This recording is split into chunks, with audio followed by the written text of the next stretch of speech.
السلام علیکم۔ شفق YouTube channel کے ساتھ میں ہوں آپ کی ہوسٹ مہرما۔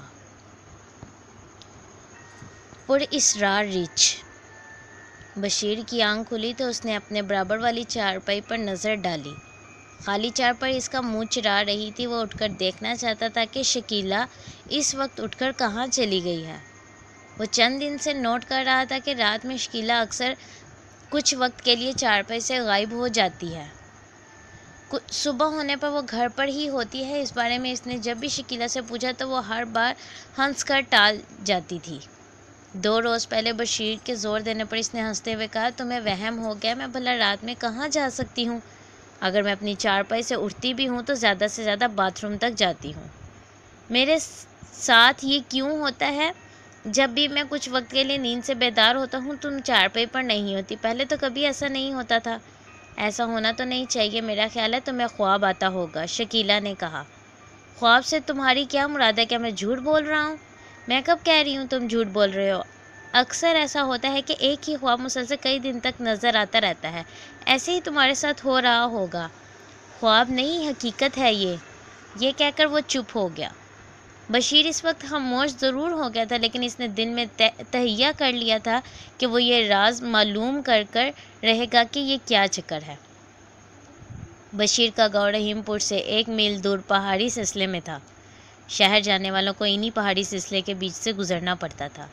ابھی تک پختہ سڑک نہیں بنی تھی، کچا راستہ تھا جس پر بیل گاڑیوں کے ذریعے سفر کرنا پڑتا تھا۔ بشیر اور شکیلہ کی شادی کو 1 سال ہو چکا تھا، ابھی ان کی کوئی اولاد نہیں ہوئی تھی۔ بشیر کو بچوں کی بہت چاہت تھی، اس لیے وہ چاہ رہا تھا کہ اس کی بھی اولاد ہوتی کہ وہ بچوں کو کھلا سکے۔ شکیلہ جب میکے جانے لگی تو بشیر نے تاکید کی تھی کہ وہ کسی اچھی ڈاکٹر کو دکھا کر آئے اور اس سے پوچھے کہ ہم ابھی تک اولاد سے کیوں محروم ہیں۔ شکیلہ میکے 1 ہفتے رہی۔ اس دوران اس نے لیڈی ڈاکٹر کو دکھایا۔ اس نے کوئی دوا تجویز کر کے کھانے کو لکھ دی تو 1 مہینے بعد اسے ڈاکٹرنی کے پاس آنا تھا۔ پورا مہینہ وہ میکے میں نہیں رہ سکتی تھی کیونکہ وہ 1 ہفتے کا کہہ کر آئی تھی۔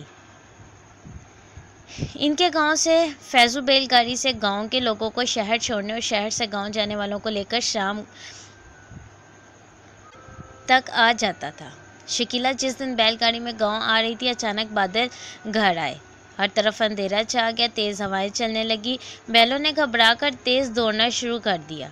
اچانک بیل گاڑی کے پہیوں میں ایک بڑا سا پتھر آ گیا جس کی وجہ سے بیل گاڑی الٹ گئی۔ مسافر گاڑی سے گر گئے تھے۔ اندھیرا اتنا تھا کہ ہاتھ کو ہاتھ سجائی نہیں دے رہا تھا۔ مسافر طوفان سے بچنے کی کوشش میں بھٹک گئے۔ 1 گھنٹہ گزرنے پر طوفان تھم گیا اور ہلکی ہلکی بارش کے ساتھ ہی موسم خوشگوار ہو گیا تھا۔ تب مسافروں کو ڈھونڈ کر بیل گاڑی پر سوار کر لیا گیا۔ شکیلہ کا کچھ پتہ نہیں تھا کہ وہ کہاں نکل گئی تھی۔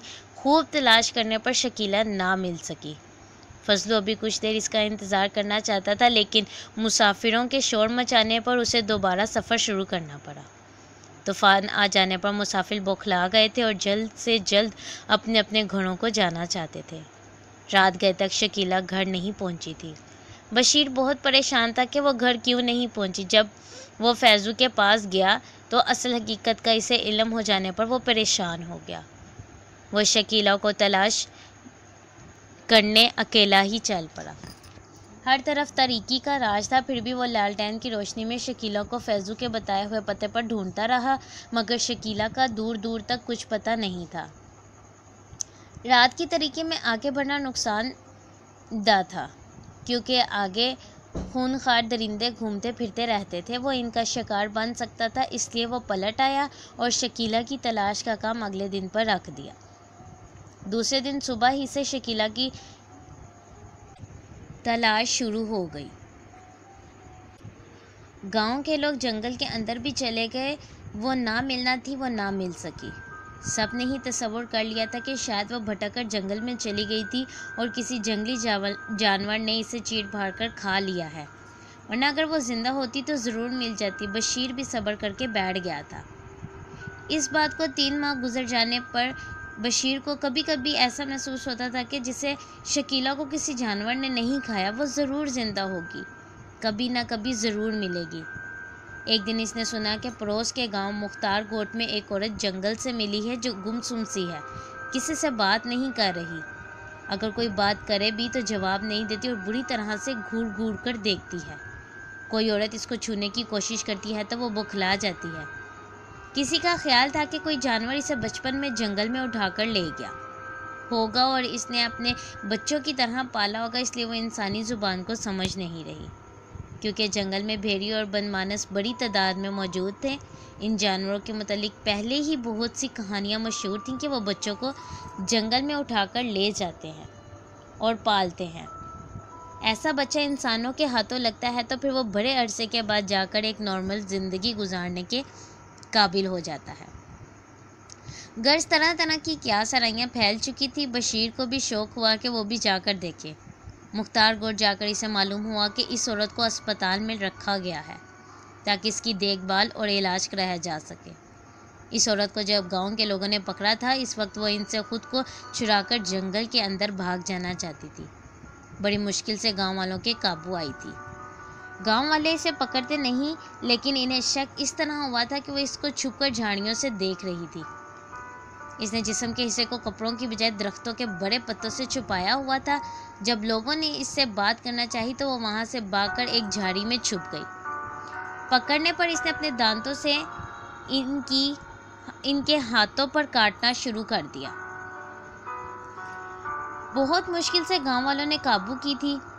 اسپتال کے کمرے میں جیسے ہی بشیر کی نظر اس عورت پر پڑی تو وہ بری طرح سے چونکا، کیونکہ وہ کوئی اور نہیں بلکہ شکیلا تھی۔ شکیلا کو دیکھ کر اسے خوشی بھی ہو رہی تھی اور دکھ بھی کہ اس کے ساتھ جنگل میں کیا بیتی جو وہ ایسی ہو گئی ہے۔ ڈاکٹروں نے بشیر کو بتایا کہ وہ کسی ذہنی صدمے سے دوچار ہو کر ایسی ہو گئی ہے، جب اپنوں کو دیکھے گی تو آہستہ آہستہ نارمل حالت میں آ جائے گی۔ ڈاکٹرز نے ٹھیک ہی کہا تھا۔ 15 دن کے اندر اندر نارمل حالت میں وہ آ گئی تھی، مگر کبھی بھی وہ کھوئی کھوئی سی دکھائی دینے لگتی تھی۔ اب وہ اکثر راتوں کو اپنی چارپائی پر دکھائی نہیں دیتی تھی۔ بشیر چارپائی سے اٹھنا ہی چاہ رہا تھا کہ گھر کے باہر کا دروازہ کھلنے اور بند ہونے کی آواز سنائی دی۔ ویسے بن گیا جیسے سو رہا ہے۔ شکیلا کمرے میں داخل ہوئی اور اپنی چارپائی پر لیٹ گئی۔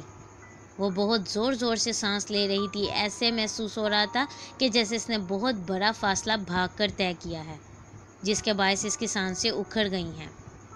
بشیر نے اس سے کچھ کہنا مناسب نہ سمجھا اور خاموشی سے سو گیا۔ دوسری رات بشیر نے باہر کے دروازے پر تالا ڈال کر چابی اپنے تکیے کے نیچے چھپا دی۔ بشیر نے بظاہر شکیلا کو دکھانے کے لیے آنکھیں بند کر لی تھی، لیکن وہ جاگ رہا تھا۔ 1 گھنٹہ گزر جانے پر شکیلا اٹھی اور باہر جا کر واپس آ گئی۔ اس نے دروازے پر پڑا تالا دیکھ لیا تھا، اس لیے وہ ادھر ادھر دیکھ رہی تھی۔ شاید وہ کچھ تلاش کرنے کی کوشش کر رہی تھی۔ ناکامی پر شکیلا چارپائی پر لیٹ گئی، لیکن وہ بدستور چارپائی پر کروٹیں لے رہی تھی۔ کسی طرح بھی اسے قرار نہیں آ رہا تھا۔ وہ ایک بار پھر آئی اور مختلف جگہوں پر کچھ تلاش کرنے لگی۔ تلاش کرتے کرتے وہ بشیر کی چارپائی کی طرف بڑھی اور ابھی تکیے کے نیچے ہاتھ ڈالنا چاہ رہی تھی کہ بشیر آنکھیں بند کیے ہی بولا، شکیلا، رات بہت ہو گئی، اب سو جاؤ۔ بشیر کو جاگتا پا کر وہ جلدی سے چارپائی پر لیٹ گئی۔ اسے بھی نیند آ گئی تھی، لیکن جب بھی آنکھ کھلتی وہ شکیلا کی چارپائی پر ضرور ایک نظر ڈال لیتا۔ اس کی جب بھی شکیلا پر نظر پڑتی اسے بے قرار ہی پایا۔ صبح بیدار ہونے پر اس نے دیکھا کہ شکیلا کی آنکھیں سرخ ہو رہی تھیں۔ ایسا محسوس ہو رہا تھا کہ وہ رات بھر سو نہیں سکی۔ دوسری رات بھی یہی ہوا، پوری رات چارپائی پر کروٹیں بدلتی رہی۔ صبح بیدار ہونے پر شکیلا خفا ہوتے ہوئے بولی، بشیر، تم دروازے پر تالا کیوں ڈالتے ہو؟ بس ایسے ہی، لیکن تم اتنا پریشان کیوں ہو رہی ہو؟ بشیر نے کہا۔ کیا تمہیں مجھ پر اعتبار نہیں؟ تم بے فکر ہو، میں تمہیں چھوڑ کر کہیں جانے والی نہیں، میں بھی نہیں کھونا چاہتا تمہیں۔ پھر یہ بے اعتباری کیسی؟ 2 دن سے تالا کیوں لگا رہے ہو؟ شکیلا نے کہا۔ ان دنوں چوریاں بہت ہو رہی ہیں، اس لیے تالا لگا رہا ہوں کہ چور نہ گھسیں۔ بشیر نے بات بنائی۔ چور دیوار پھاند کر بھی آ سکتے ہیں، اسی لیے تالا لگاتا ہوں کہ وہ کنڈی کھول کر اپنے ساتھیوں کو اندر نہ بلا سکے۔ بشیر نے کہا۔ ہمارے پاس رکھا ہی کیا ہے جو چور اٹھا کر لے جائیں گے؟ جو بھی ہے وہ ہمارے لیے بہت قیمتی ہے، بشیر نے کہا۔ شکیلا سے جب کچھ بات نہ بنی تو وہ خاموش ہو گئی۔ ناشتہ کر کے وہ جب گھر سے نکلا، بے اختیار اس کی نظر مکان کی دیوار پر پڑی۔ دیوار کے نیچے بڑا سا گڑھا کھدا ہوا تھا۔ ایسا محسوس ہو رہا تھا رات میں کسی جانور نے مٹی کھود کر گڑھا بنا دیا ہو۔ گڑھا بہت گہرا تھا، گڑھے کے کنارے مٹی پڑی تھی۔ اس کی سمجھ میں یہ بات نہیں آ رہی تھی کہ کسی جانور کو کیا ضرورت پڑ گئی اس کے گھر کی دیوار کے ساتھ زمین کو کھودنے کی۔ جانور گاؤں کا رخ نہیں کرتے، اور اگر کبھی کوئی جانور غلطی سے یہاں آ نکلے تو گاؤں کے لوگوں کے ڈنڈے کھانے پر دوبارہ گاؤں کا رخ نہیں کرتا۔ کہیں کسی چور نے حرکت تو نہیں کی؟ بشیر نے خود غلامی کی۔ گاؤں میں اکثر چور گھروں کے پیچھے کی دیوار میں سوراخ کر کے گھر میں گھس جاتے تھے اور چوری کر کے چلتے بنتے تھے۔ گاؤں کے تمام ہی مکان کچے تھے، اس لیے گھروں کی دیوار کی مٹی کھریچ کر اینٹیں ہٹا دینے سے اتنا بڑا سوراخ بنا لیتے تھے کہ وہ آسانی سے گھروں میں داخل ہو کر سامان باہر لے جا سکے۔ یہ پہلا موقع تھا کہ بشیر کے گھر کی دیوار کے نیچے سے مٹی کھود کر گڑھا بنایا گیا تھا اور گڑھے سے سیدھا راستہ صحن میں نکلتا تھا۔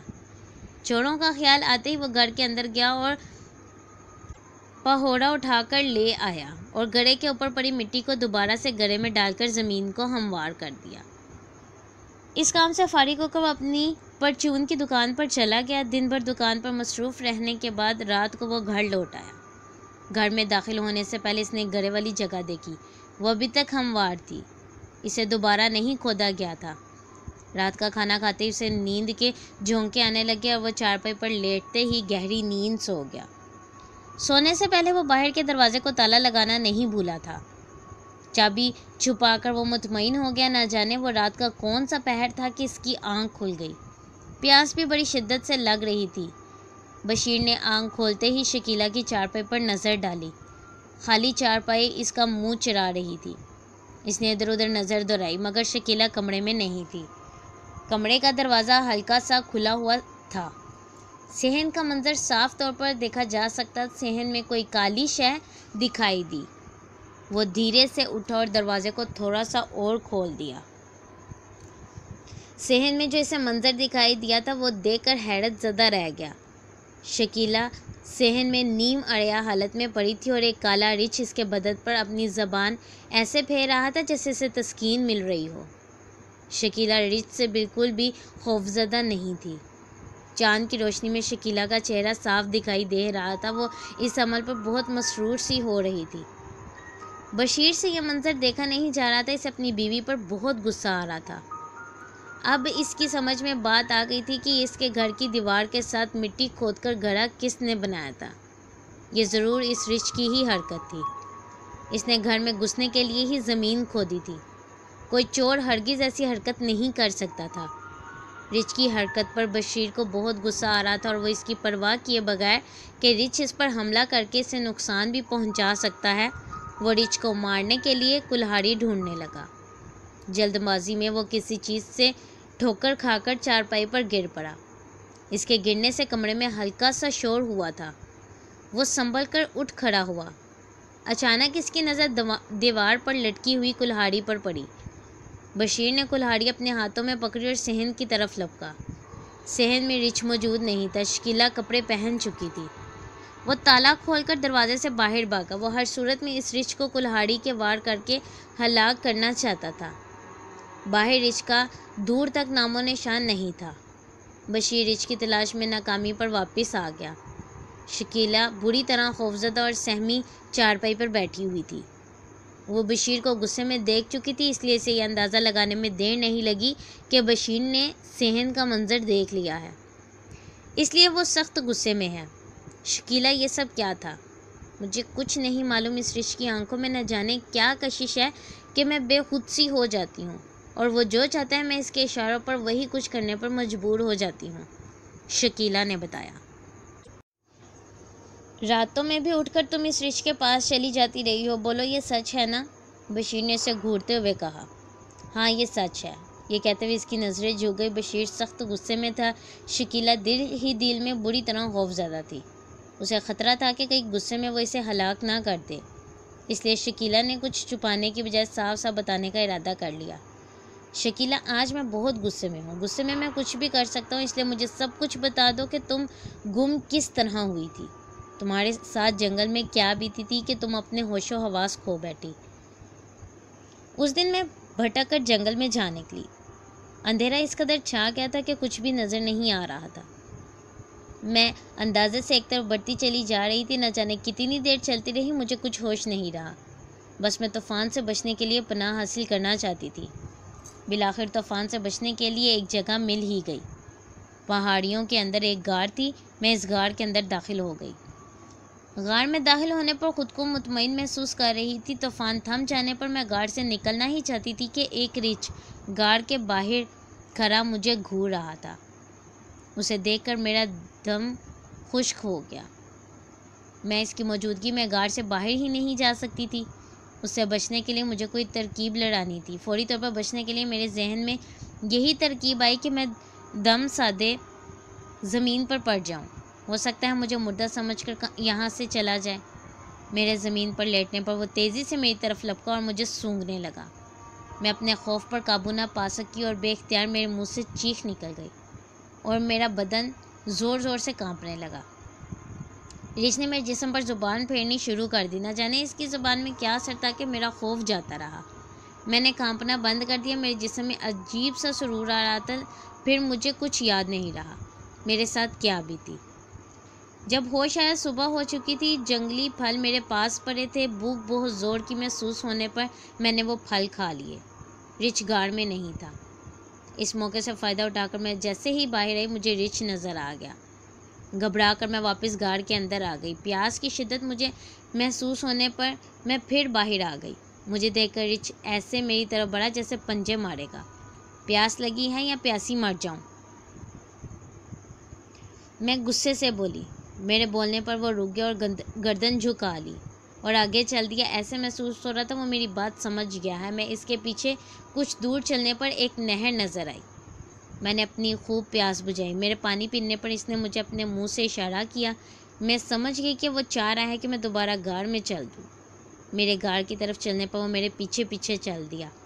میرے غار میں داخل ہونے پر وہ غار کے باہر ہی بیٹھ گیا۔ میں جتنے دن بھی غار میں رہی، ریچھ نے میرا بہت خیال رکھا، وہ میرے لیے جنگلی پھل لے آتا تھا۔ بس اس میں بری عادت تھی کہ وہ مجھے غار سے فرار نہیں ہونے دیتا تھا۔ رات کے وقت وہ میرے جسم پر جیسے ہی زبان پھیرتا، میں بے خود سی ہو جاتی اور پھر اس کی ایسی عادت ہو گئی کہ رات کا بے چینی سے انتظار کرنے لگتی، اور اسی ایک وجہ سے میرا غار کو چھوڑنے کا دل نہیں کرتا تھا۔ میری یادداشت بھی جاتی رہی تھی، مجھے اپنے بارے میں کچھ بھی یاد نہیں رہا تھا۔ ایسا محسوس ہوتا تھا کہ جیسے کسی نے میرے ذہن سے یادداشت کو بالکل مٹا دیا ہو۔ بس مجھے اتنا یاد رہتا تھا کہ رات ہونے پر میرے پاس آئے گا، اور وہ رات ہونے پر میرے پاس آ بھی جاتا تھا، لیکن صبح ہونے پر مجھے کچھ بھی یاد نہیں رہتا تھا کہ رات میرے ساتھ کیا ہوا۔ جیسے جیسے دن گزر رہے تھے، وہ میری طرف سے بے فکر ہو گیا تھا۔ اسے اندازہ ہو گیا تھا کہ میں اب اس کو چھوڑ کر نہیں جاؤں گی، اس لیے بے فکری سے وہ غار سے دور تک چلا جاتا اور میں اس کے غار کے باہر ہونے کا فائدہ اٹھا نہیں پا رہی تھی۔ فائدہ اٹھاتی بھی کیسے؟ مجھے کچھ یاد ہی نہیں رہتا تھا کہ میں کون ہوں، کہاں رہتی تھی، میرے اپنے کون ہیں، مجھے کچھ یاد نہیں رہا تھا۔ یاد تھا تو بس اتنا کہ رات کو ریچھ آ جائے گا۔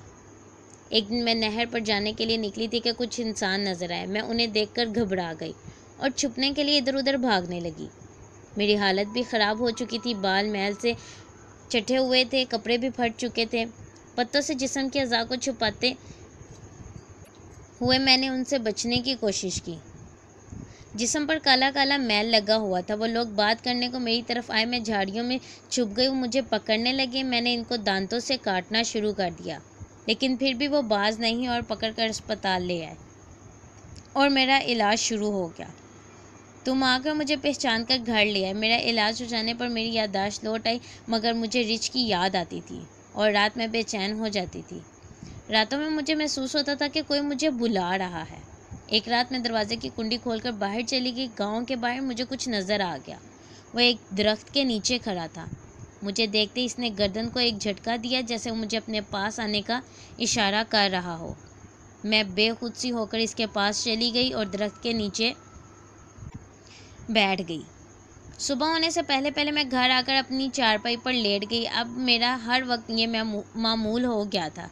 تمہیں بھی میرے جانے کا علم ہو گیا تھا۔ میں رات میں کہیں چلی جاتی ہوں، اس لیے تم سے دروازے کو تالا لگا کر سونے سے منع کیا تھا۔